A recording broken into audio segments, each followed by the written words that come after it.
हम लोग श्रीमद् भागवतम के तीसरे स्कंद के 27वें अध्याय के 28 और 29 श्लोक को देखेंगे। 27 में देखा था आपने,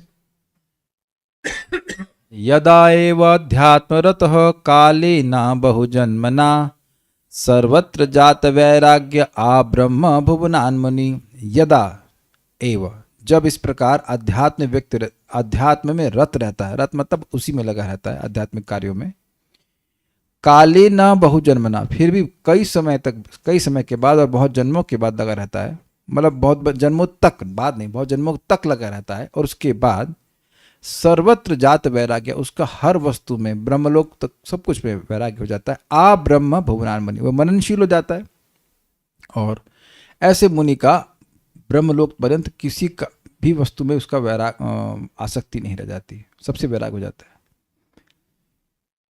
अब उसके बाद कह रहे हैं कैसे, इसी पर वो बेसिकली कंटिन्यू हो रहा है, 27वां श्लोक ही कंटिन्यू हो रहा है कि मेरा भक्त मेरी कृपा से स्वरूप की सिद्धि को प्राप्त करके, परमानंद स्वरूप की प्राप्ति करके भगवान के धाम चला जाता है और वापस नहीं आता। भाई देखिए, कभी कोई आपसे पूछे ना कि हम वहाँ कहाँ से आए थे, क्या हुआ, तो भाई देखो कहाँ से आए तो उसके बारे में शास्त्र चुप है, लेकिन वापस नहीं आएंगे ये चीख चीख के बोल रहा है। तो जो चीज़ नहीं बोली जा रही है उस लेक्चर को क्यों सुन रहे हैं?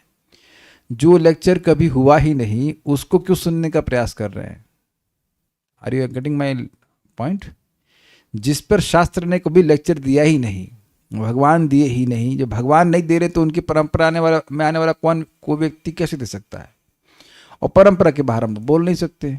तो कहाँ से आया, क्या गिरा नहीं गिरा, उस बारे में कोई बात नहीं हो रही। लेकिन एक बात है कि यहाँ से वापस चले जाने के बाद, या भगवान के पास चले जाने के बाद दोबारा इस जगत में नहीं आएगा। ये बात यहाँ पे भी बोल रहे हैं, कपिल देव भी बोल रहे हैं, भगवान कृष्ण भी बोलेंगे, बोल चुके हैं ऑलरेडी, क्योंकि हम पढ़ चुके हैं गीता में, तो इसलिए बोल चुके हैं।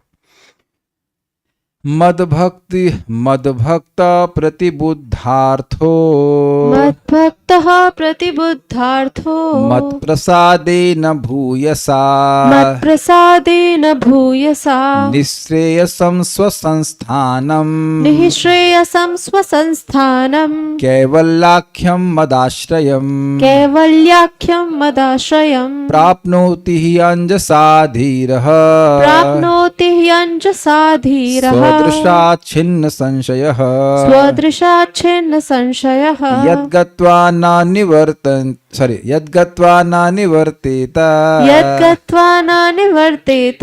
योगिलिंगाद् विनिर्गमे, योगिलिंगात् विनिर्गमे, मद्भक्त प्रतिबुद्धार्थो मत्प्रसादेन भूयसा, मद्भक्तः प्रतिबुद्धार्थो मत्प्रसादेन भूयसा, निःश्रेयसं स्वसंस्थानं कैवल्याख्यं मदाश्रयम्, निःश्रेयसं स्वसंस्थानं कैवल्याख्यं मदाश्रयम्, प्राप्नोति हि अंजसा धीरः स्वदृशाच्छिन्न संशयः, प्राप्नोति ह्यञ्जसा धीरः स्वदृशाच्छिन्न संशयः, यद्गत्वा न निवर्तेत योगिलिंगाद् विनिर्गमे, यद्गत्वा न निवर्तेत योगिलिंगाद् विनिर्गमे। गीता का अभ्यास मुख पे चढ़ा हुआ है। यद्गत्वा न निवर्तन्ते तद्धाम परमम, वो एक ही बात है, वो मुख से आ रहा है। बोलिए। मद्भक्तः प्रतिबुद्धार्थो, मद्भक्ता प्रतिबुद्धार्थो, मत्प्रसादेन भूयसा, मत्प्रसादेन भूयसा, निःश्रेयसं स्वसंस्थानम्, निःश्रेयसं स्वसंस्थानम्, कैवल्याख्यं मदाश्रयम्, कैवल्याख्यं मदाश्रयम्, प्राप्नोति ह्यञ्जसा धीरः, प्राप्नोति हि अंजसा धीरः, स्वदृशाच्छिन्न संशयः, स्वदृशाच्छिन्न संशयः, यद्गत्वा न निवर्तेत, यद्गत्वा न निवर्तेत, योगिलिंगाद् विनिर्गमे, योगिलिंगाद् विनिर्गमे।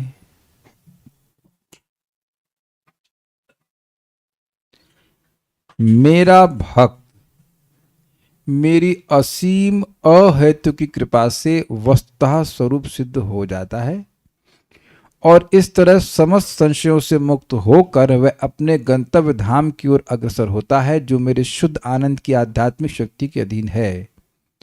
जीव की यही चरम सिद्धि यानी गंतव्य स्वसंस्थान है। इस शरीर को त्यागने के बाद योगी भक्त उस दिव्य धाम को जाता है जहाँ से वह फिर कभी नहीं लौटता है। एक बहुत इंपॉर्टेंट पॉइंट है वो जो सीखने वाला है, वो ये है, हमको अपने स्वरूप की प्राप्ति कैसे होगी? भगवान की कृपा से होगी। बात बहुत सिंपल है, लेकिन जैसे किसी को मालूम चल जाए कि ये रोग है और इस रोग की ये दवा है, तो अब उस रोग की दवा को प्राप्त करने के लिए जो साधन है वो स्वीकार कर लेगा। सिंपल सी बात है। हम अपनी शक्ति से अपने स्वरूप को नहीं प्राप्त कर सकते। क्यों? माइक भी बताइए वेदवाणी। जो भी मन में आता, कोई ऐसा नहीं कि मैं जो सोच रहा हूं वही आपके मन में आए। हम अपनी शक्ति से अपने स्वरूप को क्यों नहीं प्राप्त कर सकते हैं? क्योंकि प्रभु जी हमारी बुद्धि लिमिटेड है, सब कुछ हमारे पास लिमिटेड है, और हम अपनी शक्ति से तो कर ही नहीं सकते। हम डिपेंडेंट है भगवान पे। समर्थ ही नहीं है, एक उत्तर आया सामर्थ्य भाई, क्योंकि आपकी शक्ति से स्वरूप आपका ढका भी तो नहीं है। आप समझ रहे हैं मेरी बात? हम और आप अपनी शक्ति से अपने स्वरूप को ऐसा नहीं मान लीजिए। जैसे मेरी बहुत सिंपल है, प्रॉप है, मैं अपनी इच्छा से इसको ओढ़ लूं तो अपनी इच्छा से हटा लूंगा। लेकिन जब किडनैप किया जाता है बड़ा अच्छा होता है, किडनैप किया जाता है तो ऐसे कुछ डाल लेते हैं ना सर पे, तो वो अपनी शक्ति से डाल रहे ना कि आपकी शक्ति से। You are not doing it है ना। जैसे वो हाथ में कड़ी बांधते हैं पुलिस वाले मुजरिम के लिए, तो वो आपकी रस्सी नहीं है ना कि आप थोड़ा बांध दीजिए, ऐसा नहीं है। It has been done by superior power. दैवी एश गुणमयी त्वम माया नहीं है, मम माया दुरत्य। भगवान बोले मेरी माया है ना, तेरी माया नहीं है भाई, तू माया में है, तेरी माया नहीं है। कुछ समझे? तो भगवान की कृपा प्राप्त करने से ही व्यक्ति स्वरूप सिद्ध होगा। ये बात याद रखिएगा कि आगे और भी बातें कपिल देव संबंध में बोलेंगे कि कैसे कृपा मिलती है, कैसे नहीं मिलती है। But this we should be very very clear कि भगवान की कृपा होगी तो हमारे को स्वरूप सिद्धि होगी। एक और ये दूसरे एक और पॉइंट, इस कृपा का स्वरूप क्या है, विशेषण क्या है? ये असीम है और अहेतु की है। कोई भौतिक हेतु नहीं हो सकता इस कृपा का, और ये असीम है, अर्थात अगर हमको अपना स्वरूप सिद्ध हो गया तो हमें असीम कृपा मिली है, और अगर नहीं हुआ तो अब लिमिटेड ही है। और लिमिटेड निशा माता जी को हम देखिए, लेकिन मैथ्स चेक करते हैं। वैसे तो हमारे आयुष के बाद आए तो है ना। चलिए आप माइक लीजिए, आप ही बात कर लीजिए। ये बताइए कि लिमिटेड नंबर अनलिमिटेड से कितना छोटा होता है? थोड़ा मुश्किल प्रश्न है। बोलिए बोलिए। लिमिटेड का सीमा तो बताइए। लिमिटेड की सीमा पता नहीं है, अनलिमिटेड तो असीमित है। Very good. यानी कि यही मैं सुनना चाह रहा था, लिमिटेड की तुलना अनलिमिटेड से कैसे कर देंगे आप? कुछ समझ रहे हैं? यानी कि अगर हमारी स्वरूप की सिद्धि नहीं मिली तो जो मिला वो 2 कौड़ी का भी नहीं है। भगवान की कृपा वो कृपा है ही नहीं। मैं खाली ये कहना चाहता हूं, अगर हमको हमारे स्वरूप की सिद्धि प्राप्त नहीं हुई, if you don't get love of God, then whatever God has given is useless. और खुद भगवान इस बात को बोलते हैं, पराभवस्तावदवोध जातु यावन जिज्ञासतम आत्म तत्वम। जब तक आत्म तत्व की जिज्ञासा नहीं तब तक तो पराभव प्राप्त हो रहा है। यानी जो भी वस्तु हमको भाई भगवान ही देने वाले हैं, एक को बहुनाम योग ददाति कामा, लेकिन वो जो भी दे रहे हैं वो हीन ही है अगर हमारे स्वरूप सिद्धि में लाभ नहीं देता। और अगर स्वरूप सिद्धि की जो मैं हूं वास्तविक रूप से वो मुझे नहीं पता चला, then everything else is base. English में कहते हैं बेस, यूजलेस, 2 कौड़ी का भी नहीं। बेस समझते हैं? Base means very low quality. तो भगवान की वास्तविक कृपा एक भक्त पर है जब भगवान उसको निष्काम बना देंगे। निष्काम और स्वरूप सिद्ध इजी है भाई। जब मैं स्वरूप सिद्ध होऊंगा तो उसका क्या मतलब है? मैं श्री कृष्ण का सेवक हूं, मेरा सहज स्वरूप है कि मैं श्री कृष्ण की सेवा करूं, कुछ उसके बदले में कुछ चाहूं नहीं। जैसे कि मेरा हाथ मेरे शरीर की सेवा करता है, जैसे चाहता है शरीर वैसे सेवा करता है, बदले में कुछ नहीं चाहता। ऐसा नहीं कि बदले में कुछ मिलता नहीं है, लेकिन बदले में कुछ चाहता नहीं है। शायद बात समझ में आ रही होगी। तो ये क्लियर समझना होगी, भगवान की कृपा से ही मैं स्वरूप सिद्ध होऊंगा, आप और मैं कोई भी। और भगवान की कृपा के बिना हमें स्वरूप सिद्धि नहीं मिल सकती। स्वरूप सिद्धि समझते हैं, मैं हूं कौन, what is my actual relationship with the Lord, भगवान से मेरा क्या संबंध है, ये क्लियर हो गया। ये बहुत अच्छा बात है यहाँ पर, क्योंकि क्लियर तो हो कि हमारे को करना क्या है, हमें किस चीज़ की प्राप्ति करनी है। तो व्यक्ति इस भक्ति में आया है, बहुत अच्छी बात है। भक्ति में आने के बाद उसका गोल क्लियर होना चाहिए कि मुझे चाहिए क्या। किसी भक्त की सेवा कर रहे हैं तो कृपा मिलती है, जी हाँ मिलती है। किसी भी तरह से हम भगवान की कृपा को प्राप्त करें, ये लक्ष्य होना चाहिए। अब यहां पर एक बात और क्लियर समझ लीजिए कि कृपा, भगवान की कृपा, भक्ति की कृपा और भक्त की कृपा, ये अलग वस्तु नहीं है। ये समझ लीजिएगा, ये तीनों एक ही वस्तु है।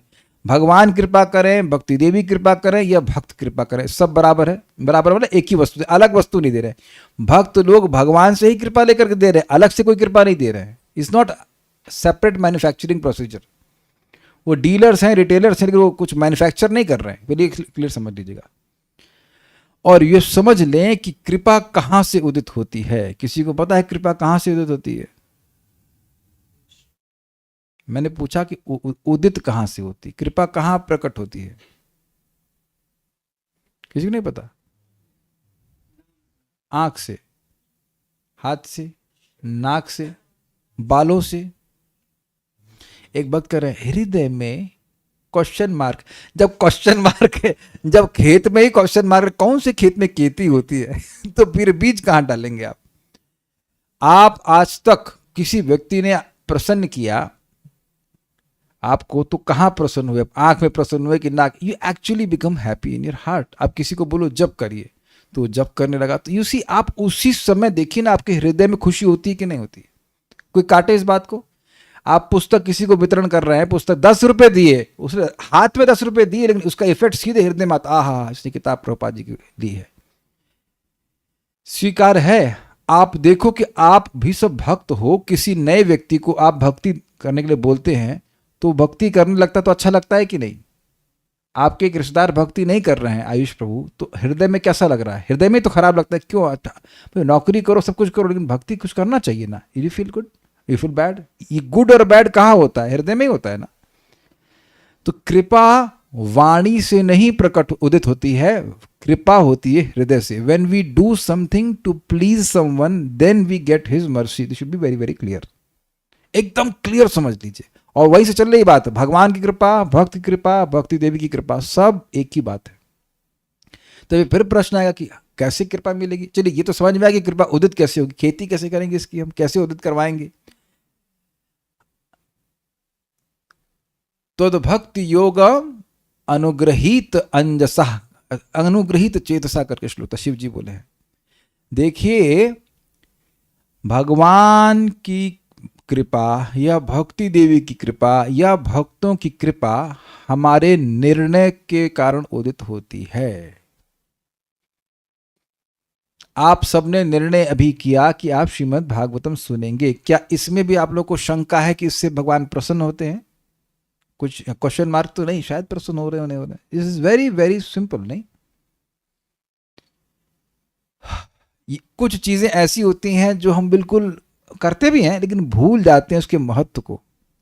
किसी ने निर्णय किया कि कल वो व्यक्ति, हम अफर्मेशन नहीं देना चाहते, कल वो व्यक्ति सुबह अब नहीं उठेगा, कल से जप बंद। उसने मान लीजिए निर्णय कर लिया कि मैंने बहुत भक्ति कर ली, अब कल से नहीं उठूंगा, तब विल यू बी प्लीज्ड? कभी आपने नोटिस किया है कि हम ढीले हो जाते हैं भक्ति में, और कोई भक्त बोलता है भक्ति करो भक्ति करो, अब जिस दिन आ जाते हैं उसी दिन से वो व्यक्ति प्रसन्न हो जाता है और तुरंत ब्लेसिंग शुरू हो जाती है। हाँ, अब ये जीवन भर भक्ति करेगा। वो अलग बात है कि हम ब्लेसिंग स्वीकार नहीं करते, फिर डाउन हो जाते हैं, फिर आ जाते हैं, फिर प्रसन्न हो जाते हैं। भाई देखो तो सही, जो देखो, हमको बहुत दुख लगता है जब बात इतनी क्लियर और सब तब भी ना समझ पाए कोई व्यक्ति। क्या आप जो मैंने बोला है ये आपने कभी अनुभव नहीं किया? पहले ये बताओ, किस व्यक्ति ने अनुभव नहीं किया है? उसी ने नहीं किया होगा जो रोज भक्ति करता है उससे गुरु जी हमेशा प्रसन्न रहते हैं। लेकिन थोड़े जो साइन वेव में चल रहे हैं, साइन वेव समझते हैं, ऊपर नीचे चल रहे हैं, तो वह अनुभव करेंगे कि अरे गुरु जी देखिए, अरे वाह वाह वाह। कोई गुरु मतलब कोई भी श्रेष्ठ व्यक्ति, अरे गुरु छोड़ दिए, आपके साथ वाले हो ना, वो भी नहीं होता सर। तो ये एकदम क्लियर समझ लीजिए कि आपके निर्णय पर, हम इस पर बहुत कुछ बोल सकते हैं, निर्णय पर चले जाएंगे तो फिर भगवद गीता 9.30 याद आएगा। अपि चेतो सुदुराचारो भजते माम अनन्य भाग साधु रेव मंतव्य सम्यक व्यवस्थित हो, सब व्यवस्थित, उसका व्यवसाय अर्थात उसका निर्णय, उसका संकल्प बहुत अच्छा है कि मैं भक्ति कर रहा हूं, भक्ति प्राप्त करने के लिए श्री कृष्ण की ही भक्ति करूंगा, अपराध हो चाहे कोई, उससे कोई मतलब नहीं। मैं आपको यहाँ क्लियर बता रहा हूं क्योंकि देखिए एकदम बात यहाँ पे क्लियर है कि भगवान की कृपा से ही हम स्वरूप सिद्ध होंगे। मैं इसीलिए बार बार बोल रहा हूं, ये बात छोड़ने वाली नहीं होगी कि कैसे उनको कृपा मिलेगी। कृपा मिलेगी हमारे निर्णय से, और हमारे निर्णय करने की शक्ति की ही ट्रेनिंग हो रही है शास्त्र के द्वारा। ये स्वीकार है। क्या खाना चाहिए? प्रसाद खाना चाहिए। अब आपकी बुद्धि निर्णय कर रही है कि शास्त्र में लिखा है, तो फिर आप प्रसाद खाते हो तो भगवान कृपा करते हैं, वो कृपा है एक्चुअली। क्या बोलना चाहिए? भगवान का नाम बोलना चाहिए, भगवान की कथा सुननी चाहिए, तो ये निर्णय किया आपने, भगवान प्रसन्न हो रहे हैं। I hope it is very clear. भगवान की कृपा प्राप्त करना मुश्किल नहीं है।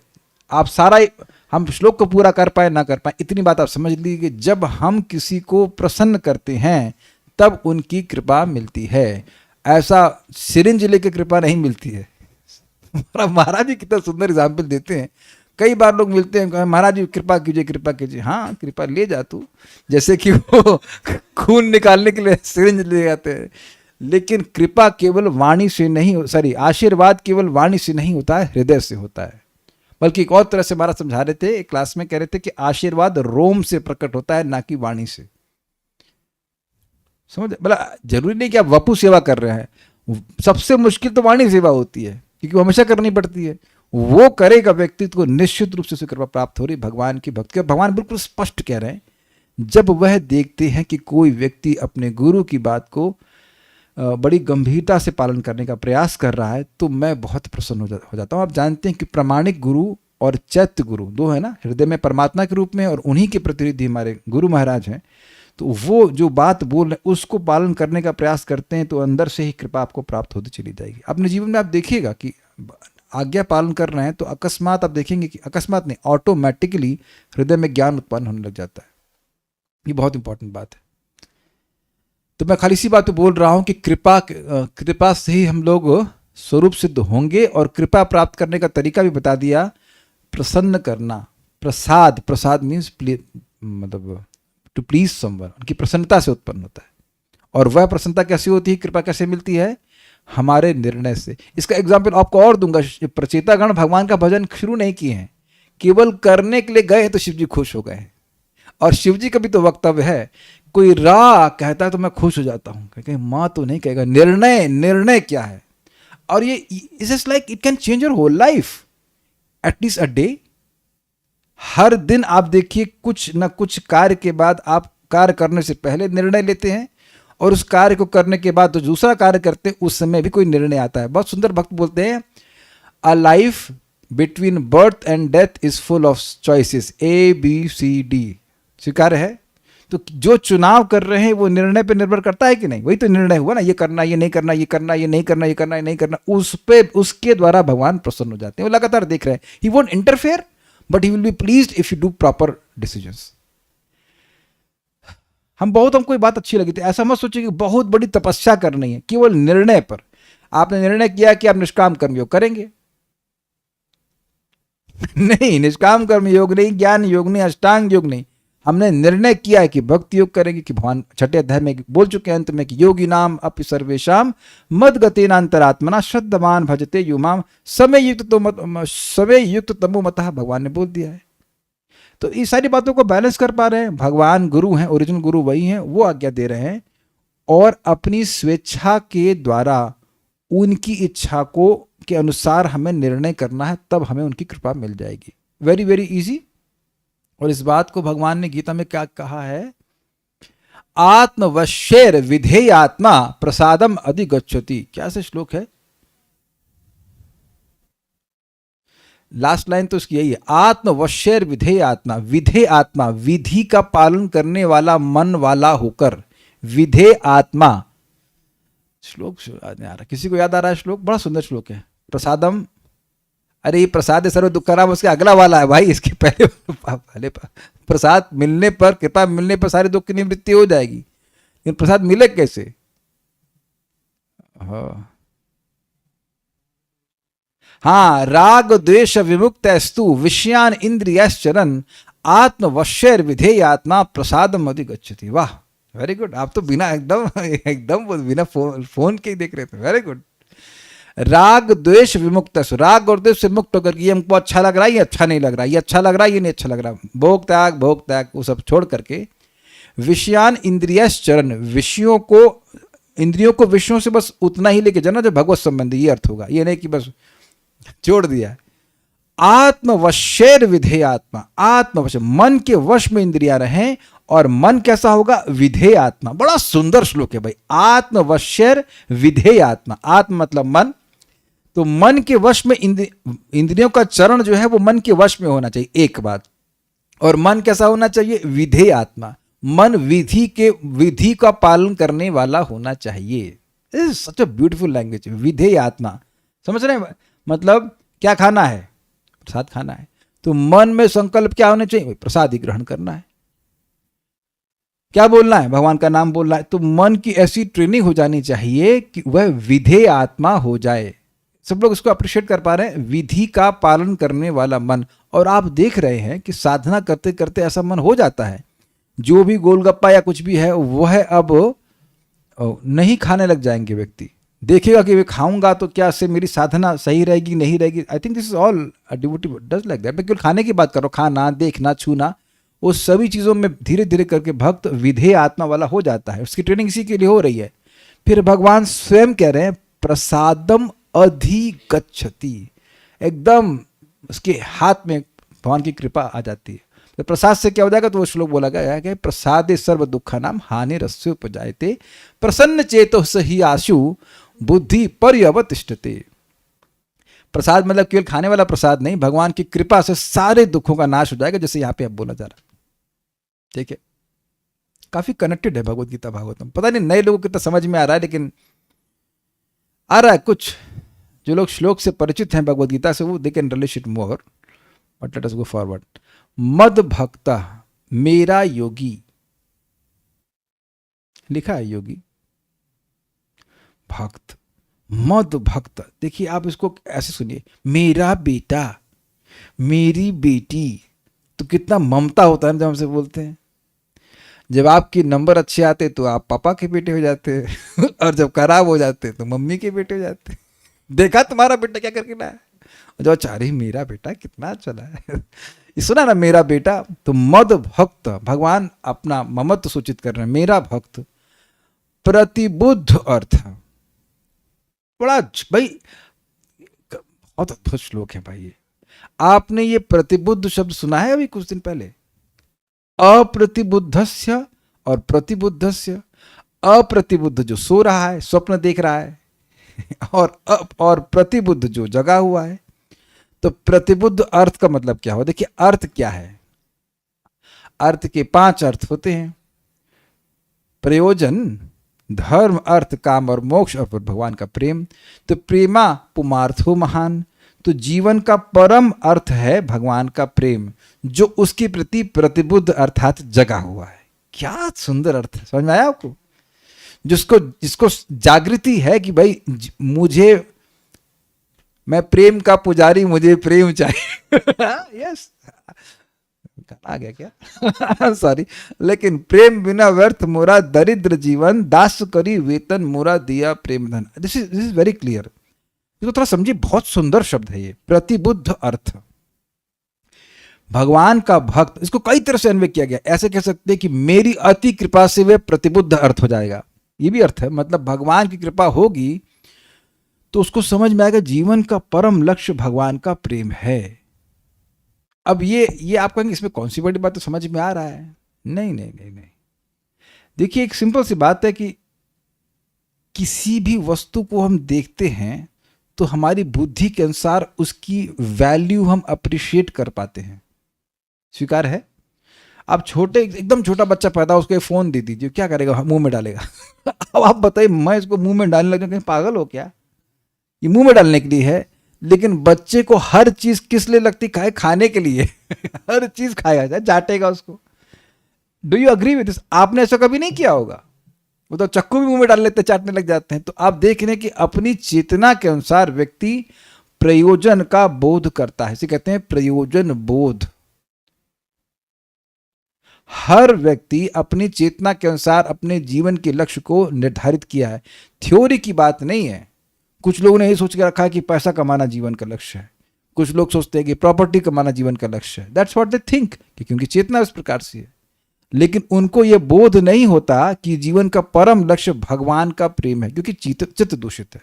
क्या श्लोक है ये?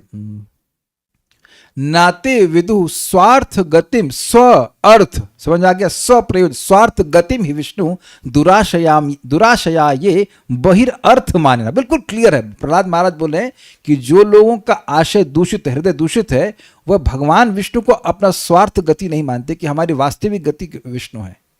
वो तो बहिर्थ मानते हैं, भगवान से अलग कुछ है, धर्म है, अर्थ है, काम, मोक्ष कुछ भी है, भगवान नहीं है। भगवान से प्रेम में संबंध स्थापित करना जीवन का प्रयोजन नहीं मानते। लेकिन ये प्रतिबुद्ध अर्थ, इसलिए यहाँ पर अनुवाद किया गया वस्तुतः स्वरूप सिद्ध हो जाता है। स्वरूप सिद्ध मतलब हित्वा अन्यथा रूपेण स्वरूपेण अवस्थिति। मैं श्री कृष्ण का सेवक हूं और मेरे जीवन का एकमात्र जीवन भी नहीं, मेरे एग्जिस्टेंस का जीवन तो आप ले लोगे एक जीवन, लेकिन मैं अस्तित्व की बात कर रहा हूं। मेरा अस्तित्व ही श्री कृष्ण की निष्काम सेवा के लिए, ऐसा समझ लेना।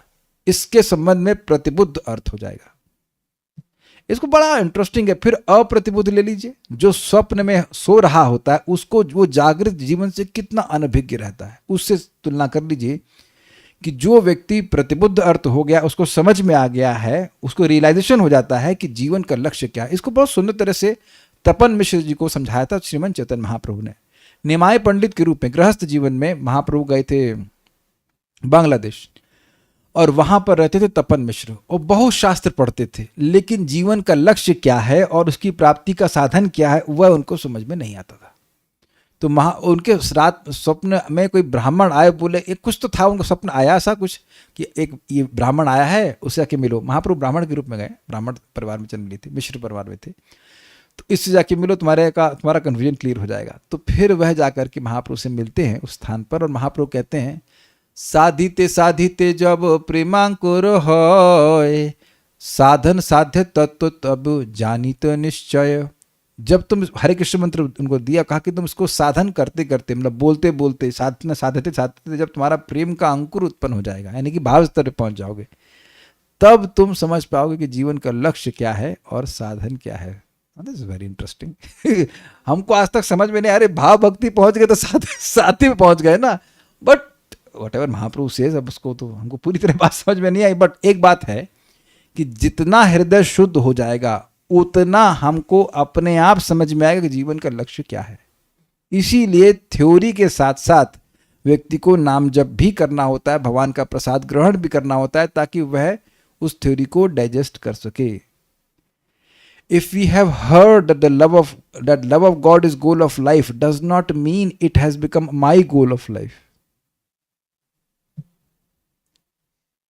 हमने अगर सुन भी लिया कि जीवन का उद्देश्य भगवत प्रेम है, तो जरूरी नहीं कि वो मेरे जीवन का उद्देश्य हो। इसीलिए महाप्रभु ने कहा कि साधिते से साधिते जब प्रेम अंकुर होए, जब नाम उच्चारण करके व्यक्ति का हृदय शुद्ध होगा, तब वो समझेगा नहीं नहीं नहीं नहीं, जीवन का उद्देश्य भगवान की प्राप्ति है, भगवान के प्रेम की प्राप्ति है। एक्चुअली इसको एक उदाहरण से समझिए कि देखिए, जब आपको, अब मान लीजिए फुटबॉल खेल रहे हैं, तो ये क्लियर रहता है कि अब गोल कहाँ करना है। तो बहुत सारे लोग मिल के सबका उद्देश्य ये रहता है कि गोल सामने वाली पार्टी में करना है, अपने में नहीं करना है।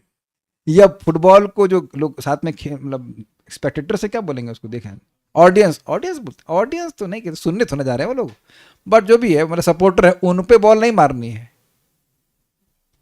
है ना। मैं गोल की क्लैरिटी के बारे में बात कर रहा हूं। तो ये जो भक्त है, ये प्रतिबुद्ध अर्थ के प्रति प्रतिबुद्ध हो गया। मैं इसकी व्याख्या कर रहा हूं कि जीवन का मेरा अस्तित्व भगवान की सेवा करना ही है और कुछ भी नहीं, ये बात है। तो मेरा भक्त वस्तुतः, अनुवाद कैसे किया, वस्तुतः स्वरूप सिद्ध हो जाता है। इसका क्या मतलब है? देखिए, कुछ लोग अपने को मानते हैं कि वह मुक्त हैं, लेकिन भगवान के चरणों के प्रति अनादर करते हैं। ये ने रविंदाक्ष विमुक्त मानिनस त्वयि अस्त भावाद अविशुद्ध बुद्धये आरूह्य कृच्छेन परम पदम तथा पदंती नादृत ईश्वात पदांग्रया। बड़ा सुंदर देवताओं ने कहा है कि देखिए कुछ लोग हैं, अन्य भक्तों को छोड़कर कुछ अन्य हैं, वो अपने को विशेष रूप से मुक्त नहीं, विमुक्त, विशेष रूप से मुक्त मानते हैं। मानने का मतलब ये नहीं कि आप मुक्त हो गए, लेकिन अब तो अस्त भावाद अविशुद्ध बुद्ध, आपके प्रति जो भाव है उनका अस्त हो गया है, और कोई सम्मान की भावना नहीं है, तो ये तो क्षत्रिय का लड़का है इत्यादि इत्यादि। भगवत बुद्धि नहीं होती है। तो अब आप समझ गए कि वस्तुतः वह स्वरूप सिद्ध नहीं हुए, वह अपने को मान रहे हैं कि खूब हम तपस्या कर रहे हैं, मुक्त हो गए, संसार के बंधन से मुक्त हो गए, लेकिन मुक्त नहीं हुए। देखिए उसको समझ लीजिए, मुक्ति हित्वा, कोई नहीं बोल रहा है जूम पे, किसी को याद नहीं है, अन्यथा रूपेण स्वरूपेण अवस्थिति। तो आप समझ रहे हैं श्लोक क्यों कोट कर रहा हूं। मुक्ति मतलब हित्वा अन्यथा स्वरूपेण, अन्य स्वरूप को त्याग देना, एक स्टेज 1, और स्वरूपेण अवस्थिति, स्वरूप में स्थित हो जाना। तो ठीक है, हम ये समझ गए कि हम देह नहीं है, बहुत तपस्या की, हम समझ गए देह नहीं, भोग में नहीं जाने, वेरी गुड। हो क्या, तुम क्या नहीं हो ये क्लियर हो गया, लेकिन हो क्या। जैसे मैं उपाध्याय नहीं हूं, मैं करुणामृत प्रभु नहीं हूं, मैं श्री कृष्ण उपाध्याय दास नहीं हूं, मैं साइंटिस्ट प्रभु भी नहीं हूं, मैं ये नहीं, मैं वो नहीं, तो आप हैं क्या। आप अपना परिचय इस तरह से देते हैं, आपका नाम क्या है, मेरा नाम ये नहीं है, मेरा नाम नरेंद्र मोदी नहीं है, मेरा नाम ये, दैट्स ऑल राइट, वो नहीं, लेकिन वो है क्या, नहीं वो नहीं पता, तब इनकम्प्लीट हुआ ना, और बहुत ज़्यादा इनकम्प्लीट हुआ कि नहीं। अच्छा, एक इंटरेस्टिंग बात है, मैं कहूँ कि आपका नाम क्या है, काले कृष्ण प्रभु, तब कहीं मेरा नाम काले कृष्ण है, तो इतना बोल दे कि मेरा नाम काले कृष्ण है, तो अपने आप रिजेक्ट हो गया ना कि आप क्या नहीं है। क्लियर हुआ, आपको ये मालूम चल गया कि आप क्या हो, तो अपने आप ही रिजेक्ट हो गया ना कि क्या नहीं है। कुछ मुश्किल हो रही है। तो भगवान की भक्ति में सीधे ये बता दिया जाता है कि आप क्या हो, तो अपने आप ही मालूम चल जाता है कि हम क्या नहीं हैं। ये नेति रेती करने की जरूरत नहीं। लेकिन जो लोग उस चक्कर में रहते हैं कि हम ये नहीं है, हम वो नहीं है, हम ये नहीं है, वो नहीं है, अरे तुम बेवकूफ तो जरूर हो। बाकी कुछ हो कि नहीं, बोल रहे ना अविशुद्ध बुद्ध, ये विशुद्ध और उसका मतलब बिल्कुल घटिया बुद्धि, इसलिए भगवान को भगवान नहीं मान रहे। ये बात आप समझ लीजिए। भगवान भी गाली दी है, गाली याद करते हैं। 4 प्रकार के लोग मेरे पास नहीं आते, क्या श्लोक है, आर्त अर्थार्थी, कुछ भी बोल देंगी, हाँ भैया अच्छा है, कुछ तो पता है कि तब चतुर्विधा भजन थे माम, अरे बोल रहा हूं जो भजन नहीं करते। कुछ भी बोलिए आप, सब तो चलेगा। नमाम दुष्कृतनो मूढ़ा प्रपद्यन्ते नरहात्मा माया अपहृत ज्ञान आसुरम भावम आश्रित। तो 4 प्रकार की भगवान गाली दी है, आप पढ़ लेना जाकर गीता में। तो ऐसे लोगों, ये लोग वस्तुतः स्वरूप सिद्ध नहीं होते। भक्त वस्तुतः स्वरूप सिद्ध होते हैं, एक्चुअली स्वरूप सिद्ध, असलियत में। तो असलियत में स्वरूप सिद्ध होने का मतलब है कि भगवान से अपने संबंध को अच्छे से जानना और उसके अनुसार कार्य करना। फाइन, ये बात यहाँ पे इतना बात समझ लीजिए। ये हमको बहुत अच्छा शब्द लगा था, इसलिए मैं थोड़ा व्याख्या कर रहा था। फिर कह रहे हैं मत भूयसा प्रसादेना। आहा, मत तो समझ में आ रहा है मेरी, और भूयसा मतलब खूब। अब ये बताइए कि भगवान के लिए खूब का मतलब क्या होता है। वही होता है जो लिखा हुआ है। भगवान के लिए भगवान का थोड़ा भी बहुत ज्यादा होता है। असीमित का थोड़ा अंश कितना होता है, वो भी असीमित होता है। आप जानते हैं असीमित डिवाइडेड बाय 2 कितना होगा। 10 किलो टमाटर में से 5 आधा ले लीजिए तो कितना बचा, उसका 5 किलो बचा। लेकिन असीमित टमाटर में से आधा ले लीजिए तो कितना हुआ, वो भी असीमित और बाकी बचा भी असीमित। Got it. इसीलिए भूयसा मतलब खूब जमकर, अनंत प्रसादेना मतलब कृपा से। प्रसाद मतलब भगवान, देखिए प्रसाद मतलब होता है प्रसन्नता। तो भगवान, और प्रसाद का मतलब होता है कृपा। तो लिंक समझ गए, भगवान प्रसन्न हुए, उसकी साधना भक्ति से, भक्ति कर रहा है तो अब उस पर उस भगवान की कृपा हुई। इसको आप देखेंगे भगवत गीता के 2.39 से। एषा ते विहिता सांख्ये बुद्धिर्योगे माम शृणु बुद्धिया युक्तो यया पार्थ कर्मबंधम प्रहाससित। भगवान ने 2.12 से लेकर के अर्जुन को सांख्य योग का ज्ञान दिया कि तुम आत्मा हो, तुमको कोई जला नहीं सकता, मतलब सुखा नहीं सकता इत्यादि। तो फिर भगवान देखे कि नहीं समझ में आ रहा है, नहीं रियलाइजेशन हो रहा, तो कहना कि यदि मेरे बोलने पर भी, इस सांख्य योग का ज्ञान देने के बाद भी तुम अनुभव नहीं कर पा रहे हो कि तुम आत्मा हो और आत्मा के रूप में कार्य नहीं कर पा रहे हो, तो तुम बुद्धि योग का आश्रय लो। मतलब निष्काम भावना से कर्म करना सीखो। और अब इसके द्वारा, क्योंकि भगवान की आज्ञा है, भगवान की आज्ञा पालन करने से भगवान की कृपा प्राप्त होगी और अविद्या नष्ट हो जाएगी। भगवान की कृपा से ही अविद्या नष्ट होगी। भगवान को अप्रसन्न करने के कारण ही हम लोग फंसे पड़े हैं इस जगत में। भगवान से विद्रोह की भावना है ना, कि भगवान से क्या मतलब है मेरा, मैं स्वतंत्र भोगता हूं, इसी वजह से मैंने पकड़ा हुआ है। तो प्रसादन का बिल्कुल स्पष्ट अर्थ है कि भगवान की कृपा होगी, भगवान प्रसन्न होंगे, अच्छे से प्रसन्न होंगे, तो निश्रेयसम होना चाहिए, श नहीं है, निश्रेयसम। इसका अर्थ अनुवाद किया गया निरतिशयानंद। देखिए इसका मतलब क्या है। देखिए, श्रेय और प्रेय जानते हैं। प्रेम मतलब होता है इमीडिएट कुछ फायदा, जैसे बच्चे लोग खेलना चाहते हैं, पढ़ना नहीं चाहते हैं, तो जो भविष्य में कल्याण होता है उसको श्रेय कहते हैं। अब उसमें लगा दीजिए नी मतलब नितराम, हाईएस्ट श्रेय। जीवात्मा है आनंद स्वरूप, तो किसी भी श्रेय से अगर जीवात्मा को आनंद मिले तो उसको श्रेय कहा गएगा। देखिए इंटरेस्टिंग है कि भगवत गीता भी इसी प्रश्न से शुरू हुई है और भागवतम भी। यस श्रेय स्यात्, बोलिए बोलिए, यस श्रेय स्यात् निश्चितम ब्रूहि तन्मे शिष्यस्ते हम शादिमाम त्वां प्रपन्नम। जिससे मेरा निश्चित श्रेय हो वह मुझसे कहिए। अर्जुन ये बोले ना, और सेम भागवत में बोला कि जीव जिससे खूब प्रसन्न हो जाए, कल्याण उसका हो जाए, वो बताइए आसानी से, और आसानी से हो जाए। अर्जुन के लिए युद्ध करना आसान ही कार्य था, ध्यान रखिएगा, बिकॉज दैट वाज हिज, क्या कहते हैं, प्रोक्लेविटी, दैट वाज हिज नेचर। बहुत इंटरेस्टिंग बात है ये। तो श्रेय मतलब जीवात्मा को सुख मिलना चाहिए। और ये कोई कॉम्प्लिकेटेड बात नहीं है। दुनिया में अगर कोई भी कोई कार्य कर रहा है, चाहे भोग भी कर रहा है, इसीलिए ना कि सुखी हो जाएगा। हर जगह जो विज्ञापन होता है उसमें दांत सुंदर होना चाहिए, जो दिखाता है ना, कोलगेट लीजिए दांत आपके अच्छे हो जाएंगे। सारे आपने ट्राई कर लिए होंगे, जिसके दांत अच्छे हैं, जिसके नहीं है उसके वैसे ही है कि नहीं। दांत में अगर छेद है तो ना कोलगेट भर देगा उसमें। हर विज्ञापन में सुख का ही विज्ञापन है। एग्री, चाहे साबुन हो, और सब ट्राई कर लिया आपने, नहीं मिला ना सब नहीं, एटलीस्ट इतने पैसे तो नहीं, काफी ट्राई कर लिया होगा। आई मीन कम ऑन, एक फैन लगा देंगे तो यू विल वेरी हैप्पी। अब आप इस समझिए कि इस पूरे जगत को ड्राइविंग फोर्स क्या है, हैप्पीनेस। सब लोग है ना सुख की खोज में, है ना कि दुख की खोज में भी है, नहीं। तो श्रेय मतलब सुख, जीवात्मा के लिए श्रेय का मतलब ही सुख है, और निश्रेय मतलब हाईएस्ट सुख। अब मैं ऐसा क्यों बोल रहा हूं, जो मनुष्यों का सुख है उससे भी कई गुना अधिक, 100 गुना या 1000 गुना स्वर्ग का होता है, स्वर्ग से भी और अधिक और ऊपर के लोकों में होता है। तो उत्तरोत्तर श्रेय की प्राप्ति हो रही है, और ब्रह्म के सुख को हाईएस्ट नॉर्मल सेंस में कहा जाता है, मोक्ष का सुख। लेकिन मोक्ष के सुख को भी अगर ब्रह्मा जी के आधी उम्र जितनी होती उतने टाइम्स मल्टीप्लाई किया जाए, तब भी भक्ति के सुख की एक बूंद के बराबर भी नहीं। यह हो गया निश्रेय। समझ रहे हैं, भगवान का प्रेम जो है, भगवान की भाव भक्ति भी मोक्ष लघुताकृत होती है। जानते हैं, मोक्ष के सुख को भी छोटी कर देने वाली होती है। ये हमने अनुभव किया कि एक हमारे पास, कहाँ वो पैड, कहाँ पैड है यहाँ पे, तो मुझे अपना फोन थोड़ा भारी लगता था, तो अभी कुछ दिन से मैं ना इस पैड को यूज कर रहा हूँ अपने, मतलब उसके लिए, योगा वगैरह के लिए, डिस्टर्बेंस नहीं हो। तो जब से इसको पकड़ने लगे, बड़ा है तो अपना फोन छोटा लगता है। हल्का है तो यार, तो वेरी हल्का ये है।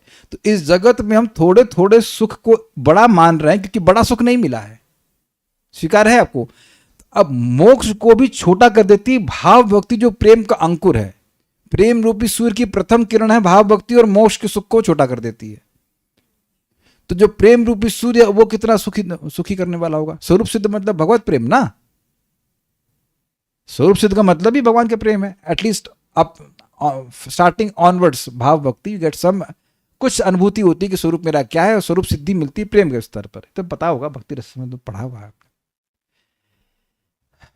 ये गलत बात है भाई। कभी किसी लोग को, शास्त्र को बोल देते हैं सुबह वाला, जो सुबह वाले आ रहे हैं तो सब पता होगा, प्रथम लहरी, तृतीय लहरी, फोर्थ लहरी, सब बताया गया कि नहीं बताया गया।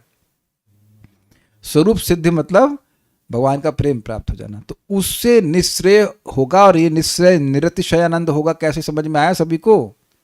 श्रेय मतलब आनंद, परमानंद, और नी लगा दीजिए मतलब नितराम, तो बहुत, मतलब उससे अधिक आनंद है ही नहीं। तो अब इसको शब्द को देखिए, आनंद दिख गया इसमें आपको, अतिशय दिख गया, अतिशय दिख रहा है आपको? अतिशय प्लस आनंद हो जाएगा अतिशय आनंद, और उसमें निर अतिशय आनंद मतलब हाईएस्ट आनंद, हाईएस्ट लेवल आनंद की, उसको जिसको कैवल्य भी कहते हैं, कैवल्याख्यम, कैवल्य नामक मद आश्रय, मेरे आश्रित, मेरे आश्रित मतलब जिसका बेसिस मैं हूं। भाई इसका मतलब क्या है?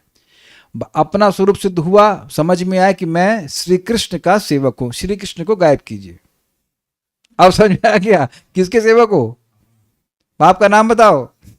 तो हमारा जो इस जगत में आइडेंटिटी है वो बाप के नाम पर आश्रित है। तो अब हमारे जो मूल स्वरूप है वो क्या है? कृष्ण पाद प्रभु बताइए आप, कृष्ण जीव का स्वरूप क्या है? श्लोक पता है आपको?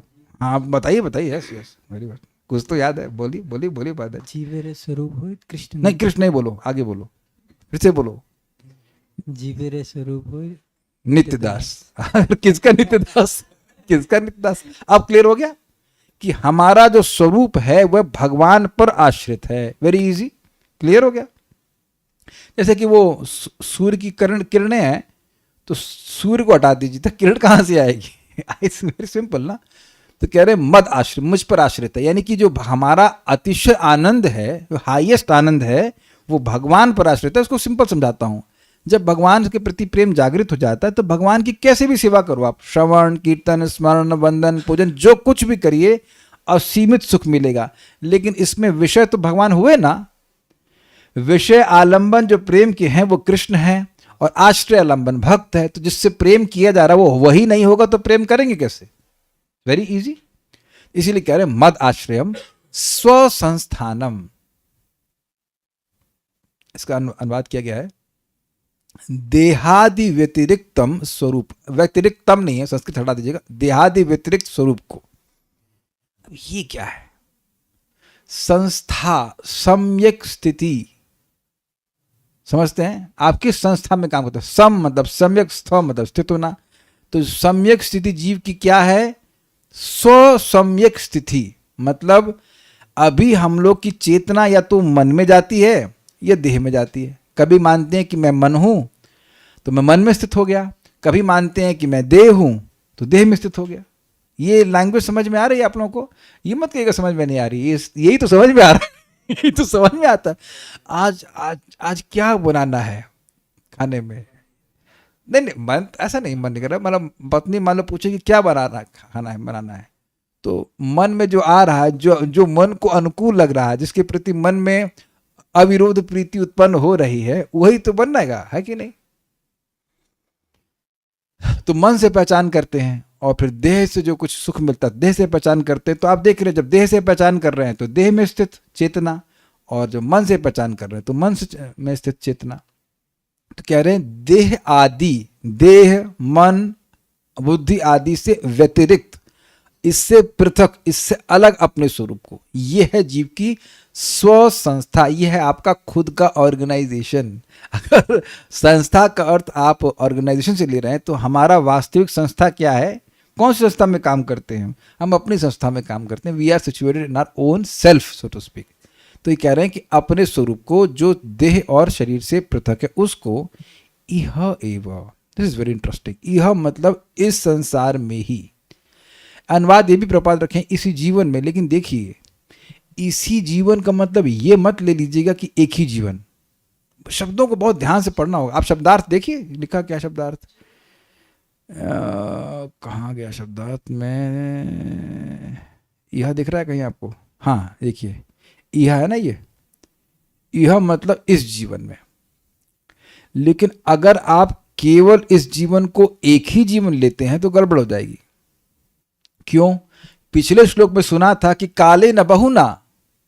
तो देखिए होता क्या है, sadhana can be on for long time, कई जन्मों में लंबे समय तक साधना कर सकता है, लेकिन अनुभव तो जब करेगा तो उसी जीवन में करेगा कि नहीं करेगा?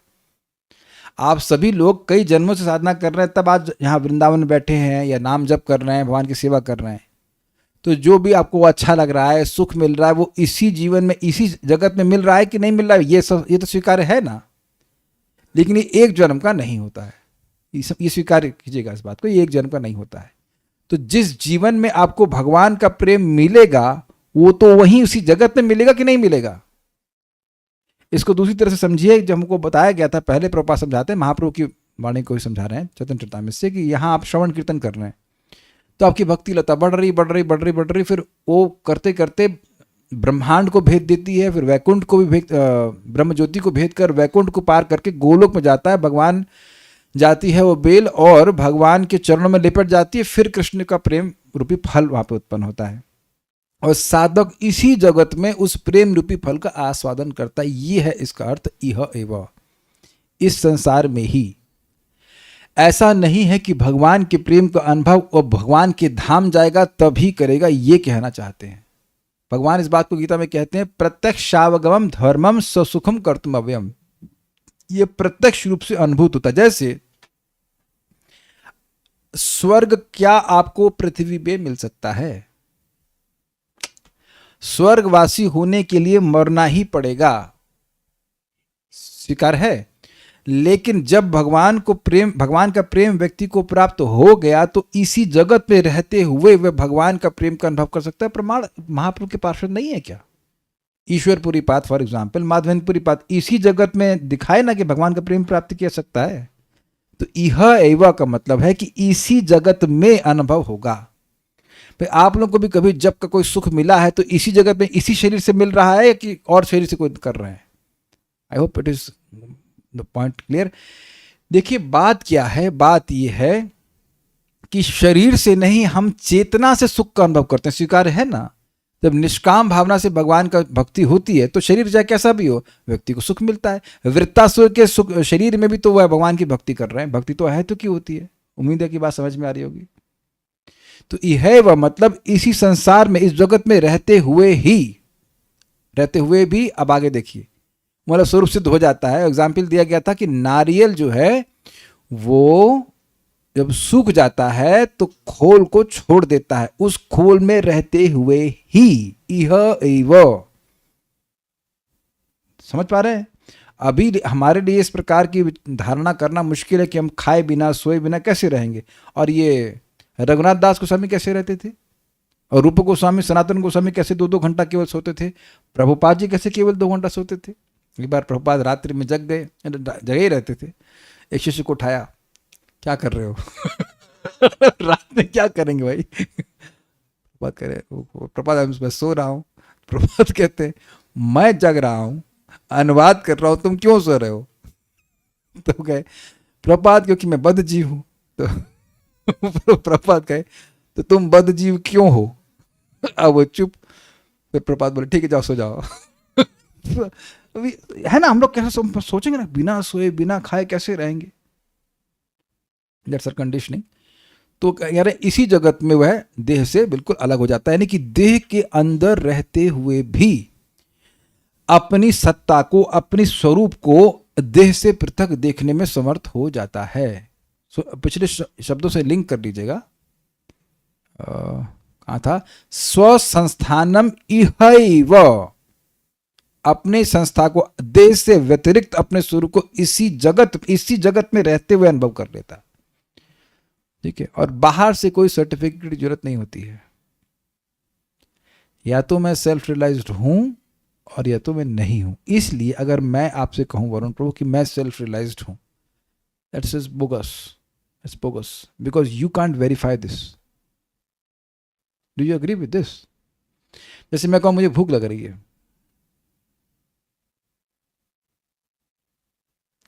आप लोग में से कौन बता सकता है कि मुझे भूख लग रही है कि नहीं लग रही है? वेदवादिनी तो जानती हैं, पत्नी है, इतना भी नहीं जानती हैं आप। हमको लग रही है ना भूख, लग रही है कि नहीं लग रही है? क्या लगता है आपको? समझ में आ गया ना? तो अब मैं इस दिन बिल्कुल गोलमाल कर सकता हूँ ना कि मुझे बहुत कस की भूख लग रही है, ये मुझे बिल्कुल भूख लग रही है, कुछ भी, ये सब गोलमाल वाला बात है ना। इसलिए जो सेल्फ रियलाइज्ड लोग हैं वो नहीं बोलते आई एम सेल्फ रियलाइज, ये वो सब नहीं बोलते। कभी बोले Prabhupada I am self realize, I am this, नहीं प्रभुपाद बोलते, हमेशा बोलते हैं तो नम्र सेवक है। उनके गुरु महाराज भी इस प्रकार से। सेल्फ रियलाइज कोई व्यक्ति है तो सेल्फ रियलाइजेशन होना चाहिए ना उसको, गाता नहीं है उसको। स्वदृशा, इसी की व्याख्या कर रहा हूं मैं। स्वदृशा, दृशा मतलब देखना, अनुभव करना, स्व अपनी दृष्टि से। तो कह रहे आत्मज्ञान के द्वारा। ज्ञान और दृष्टि एक ही अर्थ में लेते हैं। आत्मज्ञान मतलब आत्मबोध के द्वारा, उसको बोध हो गया है, स्व संस्था, उसको बोध हो गया है कि वो है क्या, देह और मन से पृथक वो क्या है, वो समझ में आ जाता है।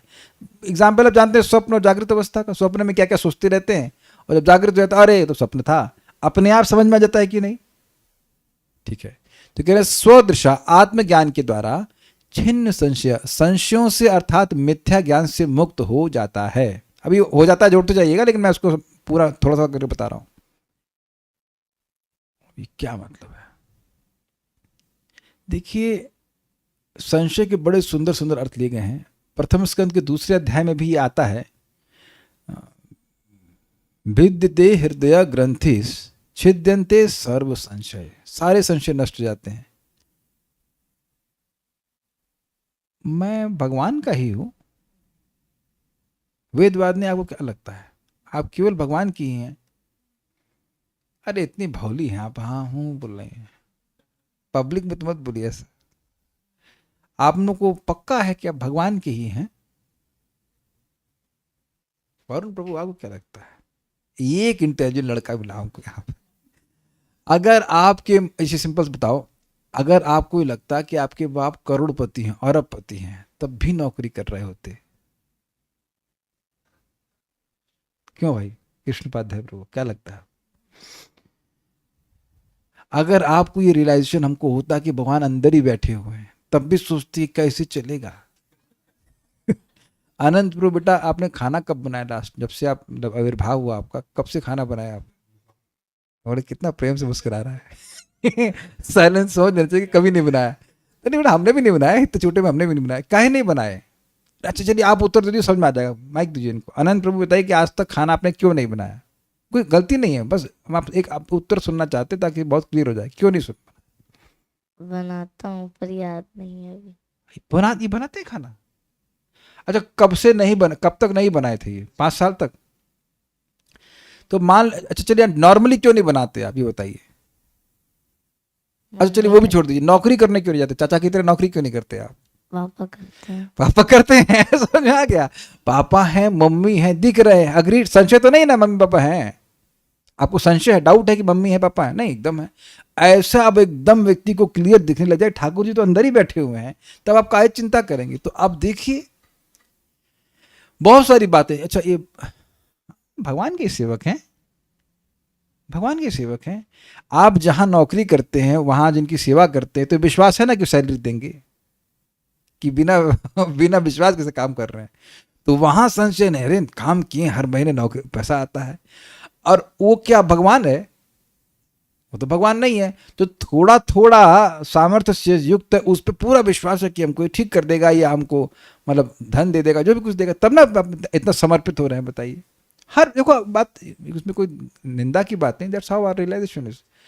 इसको एकदम संशय इस व्यक्ति का समाप्त हो गया कि भाई ईशत सही बचे लोको योशा दारू मई था, सारा जगत भगवान के कंट्रोल में, बिल्कुल ग्रिप में है, सबका पालन भगवान कर रहे हैं, सबका कर रहे हैं। एक एग्जाम्पल दे रहा हूं, किसी संबंध में कोई संशय नहीं कि भगवान है या नहीं है।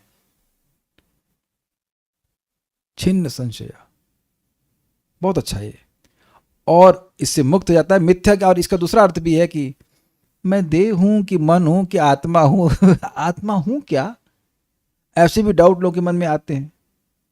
तो वो सारी बातें समाप्त हो जाती हैं, क्योंकि उसको रियलाइजेशन हो गया है। और फिर कहते हैं धीर। धीर मतलब, धीर कहां सुना आपने। धीर स्तोत्र में वही तो शुरुआत कैसे होती है। आजकल सारे श्लोक गायब है, दूसरा अध्याय का पारायण नहीं कर रहा तो सब गायब है। शास्त्र एकदम शास्त्र में विश्वास नहीं कर सकते, शास्त्र गायब हो जाता है, अभ्यास ना करो तो। 2.13 है, देहिनो अस्मिन था देह गौ, देखो मुख पे रहता, छूट गया एकदम। देहिनो अस्मिन था देह कौमारम यौवनम जरा तथा देहांतर प्राप्तिर धीर स्तोत्र नमुति। फिर वही धीर क्यों है, इंद्रिय संयमित एक, और वह इस देह के परिवर्तन से प्रभावित नहीं होता। और एक और धीर का अर्थ है, किसी को याद है। हाँ वेरी गुड, नेशा माता जी ने बिल्कुल सही बोला। धी प्लस ईरियते, ईरियते मतलब चलाना, जो अपनी धीर अर्थात बुद्धि को धर्म यानी भक्ति करने में खूब चलाता है, जितना समय भगवान की भक्ति में लगाता है उसको धीर कहते हैं। और आप जानते हैं कि धीर व्यक्ति जो आप जानते हैं जिव्या वेगम इत्यादि, जो अपने वेगों को सहन कर पाएगा तभी ना वो धर्म में लगा पाएगा। नहीं तो जीव के अरे बहुत बोल लिया तू, चल अभी वो खाने चलना है, फ्रैंकी खा ले, उसके बाद जब करना है इत्यादि इत्यादि, सेंसेस डिस्टर्ब। पर धीर व्यक्ति की इंद्रियां संयमित होती हैं, तभी तो वो अपनी बुद्धि को भगवान में लगा पाता है। ये बात है, भगवान में लगा रहता है। अब देखिए बड़ा इंटरेस्टिंग वर्ड है, अंजसा प्राप्नोति। अब देखिए अंजसा का आज तक हमने अर्थ क्या सुना था, इजीली। तो यहाँ पे अर्थ जा सकता था इजीली भगवान को प्राप्त करता है, लेकिन ये अर्थ नहीं है। आज मैं पहली बार इसको समझा। अंजसा का एक और भी अर्थ है, इसे कहते हैं डायरेक्ट यानी साक्षात। This is amazing beauty of Sanskrit. यानी कि डायरेक्टली अपने स्वरूप को प्राप्त करता है, डायरेक्टली अनुभव करता है कि असीमित आनंद, डायरेक्ट साक्षात अनुभव करता है भगवान को प्राप्त करता है। पूरा अनुभव तो हम कल फिर से रिवाइज करेंगे, अभी तो हम शब्दों को समझ रहे हैं। ऐसा नहीं है कि आप थ्योरी ही पढ़ते रहोगे, एक दिन सीधे भगवान से बात कर पाएंगे। जैसे रघुनाथ दास गोस्वामी जी को गिरिराज शिला दी गई थी, अब महाप्रभु ने उनके हृदय में भक्ति को एम्पलीफाई किया, वो भगवान की बात माने थे, तो उनको साक्षात श्याम सुंदर दिख रहे थे। हमें तो थ्योरी में दिख रहे हैं, उनको वास्तविक रूप से दिखाई पड़ रहे थे। इसे कहते हैं अंजसा प्राप्नोति। अभी हमारे लिए आवश्यक है हम बुद्धि के द्वारा देखें, शास्त्र के द्वारा देखें, वो भी देख लें, बहुत बड़ी बात है, बट उनको साक्षात दिखाई पड़ता है। ये कह रहे हैं अंजसा प्राप्नोति, साक्षात प्राप्त करता है, अपने स्वरूप को प्राप्त करता है, भगवान के अनुभव को प्राप्त करता है, भगवान के प्रेम को प्राप्त करता है, और उस प्रेम से जनित आनंद को भी प्राप्त करता है। ये हमारे लिए बहुत जरूरी है। मैं जिस भी भक्ति की अवस्था में हूँ, ये याद कर लेना चाहिए कि हम भक्ति करते रहे तो हमको भी एक दिन साक्षात भगवान का अनुभव प्राप्त होगा, चाहे किसी भी जन्म में हो, बट होगा जरूर। भगवान की बात है, ये गलत नहीं हो सकती। फिर यहाँ बात खत्म होती है, आगे वाले भी देखते हैं। लिंग विनिर्गमे, निर्गम मतलब चले जाना, वी अगर लगा दीजिए विशेष रूप से निर्गम, और लिंग मतलब लिंग शरीर, सूक्ष्म शरीर का नाश हो जाने पर, अर्थात लिंग शरीर पूरी तरह चला गया। जैसे इस समय वरुण प्रभु आपका 2 साल का देह कहाँ गया, विंदर गया ना, अब दोबारा नहीं आएगा। समझ आया? इस जीवन में जो मेरा 2 साल का चला गया, कृष्ण पादे प्रभु आप तो रिलेटिवली युवा हो, आपका 2 साल का देह कहाँ गया, लाओ वापस उसको। तो आप जानते हैं कि उसको नहीं ला सकते। ये है विनिर्गम का मतलब मन गया, खत्म, सूक्ष्म शरीर इज फिनिश्ड, ये अर्थ है। लिंगम, लिंग विनिर्गम है, लिंग शरीर मतलब जो सूक्ष्म शरीर है, उसके नाश जाने पर यद गत्वा, उस धाम को प्राप्त करके, योगी यानी योगी भक्त, योगी का अर्थ है जो अपनी इंद्रियों को भगवान की सेवा में लगा रहा है, योगी भक्त पुनः संसार को न निवर्तेता, नहीं लौटता है। ये श्लोक था, हम तो पूरा अभी 2 श्लोक के शब्दों को समझाए हैं। एक बार श्लोक को देख लेते हैं, फिर उसके बाद रुक जाएंगे। मद भक्ता, मेरा भक्त, प्रतिबुद्धार्थो, जो जीवन के परम प्रयोजन के प्रति प्रतिबुद्ध है, जगा हुआ है, जागृत है, समझ रहा है। मत प्रसादे न भूयसम, मेरी अत्यंत कृपा से, निश्रेयसम स्वसंस्थानम, देह से व्यतिरिक्त, देह आदि से व्यतिरिक्त अपने परमानंद स्वरूप को, जिसको कैवल्य कहते हैं। देखिए कैवल्य शब्द आ रहा है केवल से, मीन्स सेंस ऑफ एक्सक्लूसिविटी, कि जीवात्मा का स्वरूप क्या है भाई, वो श्री कृष्ण का सेवक और कुछ नहीं है। उस अर्थ में केवल नामक मद आश्रम जो मेरे आश्रय में है, उसको प्राप्त होती है। प्राप्त कैसे प्राप्त करता है? इहा अंजसा, इसी जगत में ही प्राप्त कर लेता है, डायरेक्टली प्राप्त करता है।